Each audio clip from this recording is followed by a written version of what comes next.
আসসালামু আলাইকুম। তো এই লেকচারে আমরা সি প্রোগ্রামের হিস্ট্রি নিয়ে আলোচনা করব। অর্থাৎ মেশিন ল্যাঙ্গুয়েজ থেকে শুরু করে সি ল্যাঙ্গুয়েজ পর্যন্ত কোন কোন ল্যাঙ্গুয়েজের মাধ্যমে সর্বশেষ এই সি ল্যাঙ্গুয়েজটা আসলো, এই জার্নিটা আমরা এখানে শেয়ার করব। তো আমরা অনেকেই অলরেডি জানি যে একটা সময় শুধুমাত্র 0 এবং 1 ইউজ করেই কম্পিউটারের জন্য প্রোগ্রাম লেখা হতো। তো এই 0-1 ইউজ করে যেই প্রোগ্রামিং লেখা হতো তাকেই বলা হয় মেশিন ল্যাঙ্গুয়েজ। তো এই 0-1 ইউজ করে কম্পিউটারের জন্য প্রথম যিনি প্রোগ্রাম লিখেছিলেন তিনি একজন লেডি প্রোগ্রামার, যার নাম হচ্ছে অ্যাডা অগাস্টা, যিনি অ্যাডা লাভলেস নামে পরিচিত। তো কে এই অ্যাডা অগাস্টা? আমরা যদি গুগলে একটু যাই, যে অ্যাডা অগাস্টা লিখে সার্চ দিই, তাহলে আমরা দেখতে পারবো এই যে অ্যাডা লাভলেস। তো আমরা যদি একটু নিচের দিকে আসি, এই যে who was the first programmer in the world, Ada Lovelace. তো এই অ্যাডা লাভলেস হচ্ছে ফার্স্ট কম্পিউটার প্রোগ্রামার, যিনি 0-1 ইউজ করে কম্পিউটারের জন্য প্রথম প্রোগ্রাম লিখেছিলেন। তো চিন্তা করা যায় যে পৃথিবীর প্রথম কম্পিউটার প্রোগ্রামার, তিনি আবার একজন মেয়ে।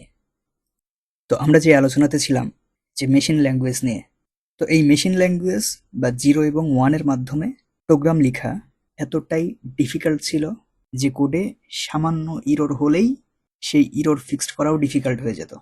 দেখা যেত অনেক সময় আবার নতুন করে পুরো প্রোগ্রাম লেখা লাগতেছে।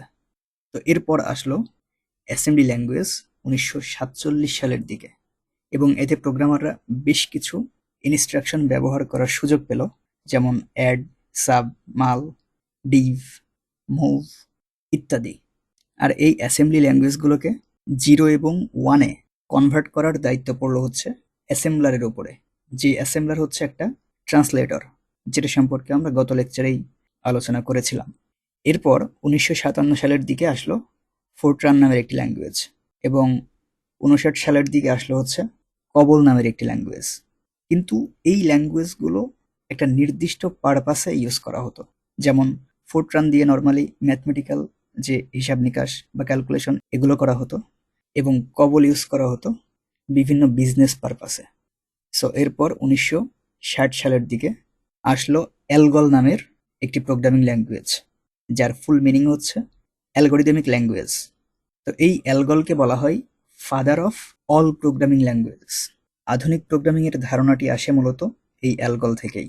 এরপর 1963 সালের দিকে আসে বেসিক, সিপিএল, এই ধরনের বেশ কিছু ল্যাঙ্গুয়েজ। সিপিএলকে বলা হয় কম্বাইন্ড প্রোগ্রামিং ল্যাঙ্গুয়েজ।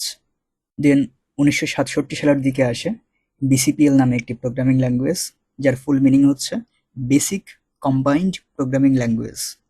তো এই ল্যাঙ্গুয়েজের প্রবলেম হচ্ছে এটি ছিল লেস পাওয়ারফুল অ্যান্ড টাইপলেস।